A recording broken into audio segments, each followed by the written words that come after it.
ready. I'm ready. I'm ready. Hey, what's going on? Thanks for joining me.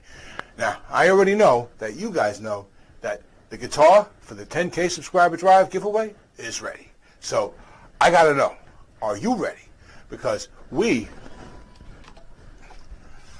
are gonna be taking a good look at this guy, all right? And we're gonna go top to bottom because we did a lot to this guitar, okay?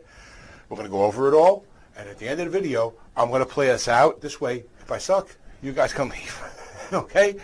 And somewhere in the middle, I got an update on the giveaway for you guys, so please stick around, okay? Now, let's check it out. What do you think? I got the lights here, so I'll put up some pictures. Now, when it came time to actually cut this headstock and reshape it, I was a little bit nervous because I wasn't 100% sure that my original idea was going to fly. I really wanted to give this guitar a bit of a banana headstock, at least something that was influenced by that. But with the little bit of wood that's there, I didn't have a lot to work with, and the angles weren't quite right. So it was bugging me. So I decided to just play it safe. Instead of cut off all this wood, I decided to sand it down and see if I can make a shelf out of it, so to speak, and see if that worked. If it didn't work, then I cut it all off and, see what happens. Thankfully, we didn't have to go that far because, as you can see, this looks pretty good now. I mean, it looks more considered and more stylized. At least, that's what I think. What do you think? Let me know in the comments, all right? Tuners were a bit of a challenge, believe it or not, because this guitar was so light, I didn't want to install locking tuners. I was afraid that the added mass at the headstock was going to cause neck dive. The problem was I couldn't find a decent set of tuners that were reasonably priced and still good quality. Everything I was finding was actually more expensive than the locking tuners that I would have bought for the guitar. So, we ended up with locking tuners, and, thankfully, no neck dive. In my opinion, they look good, and they're a definite improvement over the original set. I got to share with you. You guys don't know yet, okay? It has to do with the back of the neck, because this guitar has a little bit of flame on it. Yeah, the neck has a little bit of flame. So, but it's hard to see or it was hard to see because of the sealer. Sealer is pretty thick, and it's not quite see-through. So you can kind of see some of what's going on, but it's kind of covered up too. So I decided to sand all that back. So I sanded it down to bare wood. And then I applied 3 coats of True Oil, which, guys, if you need something that's easy to apply as a cover or for wood projects, check it out, okay? Anyway, so by doing that, I was able to bring out the flame a whole lot more. So what do you think, though? Let me know in the comments again, all right? How's the neck look? What do you think of all the work I did to the neck so far, all right? Let me know. Now, for the next part, I had to bring the guitar to Castellano's House of Music because I suck at soldering, and I wasn't going to let you guys suffer that. I got this pickup out of an IYV guitar that I'm going to be doing a upgrade and long-term ownership review kind of thing too. I haven't shared it with you guys yet. So why would I take a pickup out of that guitar but then think it's good enough to put in another guitar, right? That's what some of you are probably thinking. Well, real simple. It is a really good pickup, and I wasn't planning on taking it out of that guitar at all, but I do know myself. That pickup isn't exactly what I like. It's close, and it is a good pickup, and I like it for what it is. But I would eventually take that pickup out, right?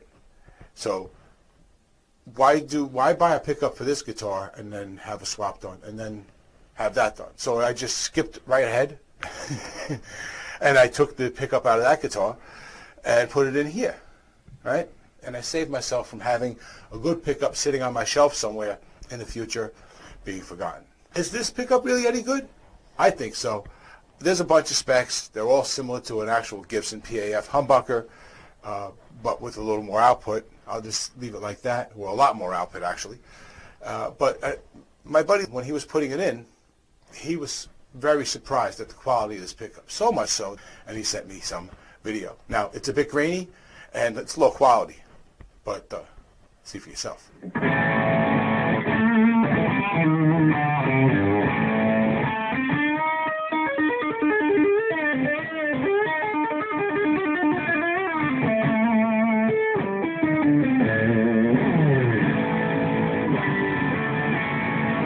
So it's a good pickup, and it's definitely an improvement over the old one. Whoever gets this guitar is going to be happy, I'm sure. Trust me, okay? Now, but this is still a one pickup guitar, so how do you improve on that? How do you let it be more than a one-trick pony? In this case, I didn't really want to do anything with the back and routing out and making more space. That would have been a mess, and it wouldn't have been nice. You know, this is neat. Let's leave it that way, right? I don't want to give somebody something that's routed out piece of junk. Plus, this guitar is light enough as it is. You take a little more weight out of it, and it could start going anyway. So what do? Well, you get creative, and you get smart. There's a couple of things that can be done right here that don't take a lot of effort. So I decided on picking up a tone pot that doubles as a kill switch. So now you can do your John 5 and your Buckethead style stuff, and you can be that much more creative with your own stuff.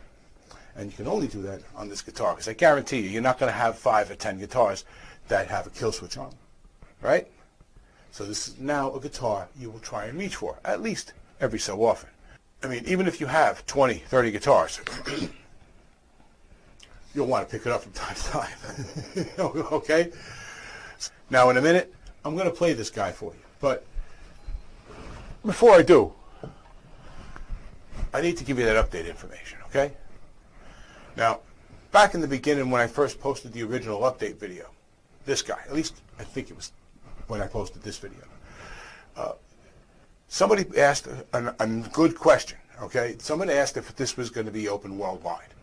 And when I started this, I was confident that I would be able to get at least some of these things out to people worldwide and not get beat up financially or have issues with borders and things like that. Well, after that, after seeing that question, I did some research while I was away. You know what I mean? I mean, I was still doing things behind the scenes. So I was looking around and I was asking questions and looking around and asking questions, and turns out I can't ship any of this stuff worldwide even if I wanted to. Well, I could ship 1 or 2 things, but they would be so outrageously expensive, it's just not worth it. The rest, it has to do with electronics and rules in other countries, batteries, things like that.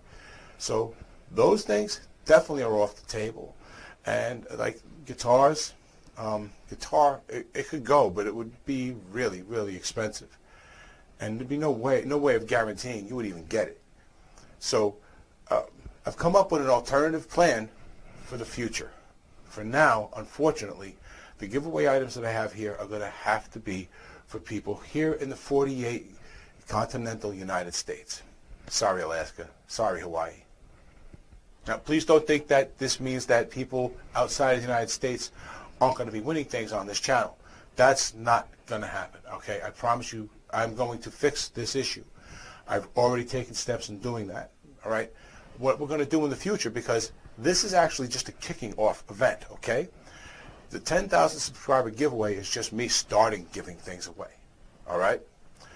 So let's let that be what happens. It's going to be the 48 states get this stuff. But moving forward, once all that stuff's given away, okay, and that stuff's going to be given away over a couple of months, right? Because the guitar is the kickoff for everything, and then from there it's going to be 1, 2, 3 items a month are going to be given away to people, right? As long as everyone is, whoever's making themselves most known, right? To me, getting the most attention. So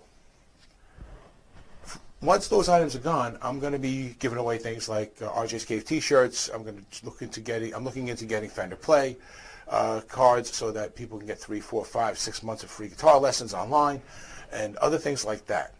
Okay, and I checked with Amazon. if I buy something from Amazon here in the United States, I could ship it to anybody, anywhere where Amazon delivers to. So what I'll do in the future is, every so often, when I get a really good item for review, if I think it's, maybe, and it's been a little while between giveaways, maybe I pick that item to send out to somebody. And I'm not going to send the one that I get. I'm going to send one directly from Amazon. This way, you're guaranteed it's going to get there. It's not going to cost me an arm and a leg, and everybody can take part, okay? So my apologies for the way things started. I was fairly confident I could at least give some of this stuff away. I did know that it might be pricey to do so, and I was willing to do that in the beginning of this whole thing because of you guys. Unfortunately, though, it's just me too cost expensive, and some countries just aren't even going to accept the stuff I send out. So if I use Amazon, at least that stuff's all, we avoid all that. So it's probably the best thing for the future. And if you happen to have any ideas, any resources that you know of that can help me give some of this stuff away to people overseas, outside of the United States, please let me know. Give me some information, and because I would love to be able to fix this in another way. All right? Now, I'm going to get the guitar and play a little something for you guys. And if I'm not that great, I apologize, but it's about hearing how the guitar sounds now, right? So I'm just going to sign off here. You stick around and watch me, and make fun of me if you want to, all right? You guys have been awesome. I've been RJ. Until the next one, take it easy.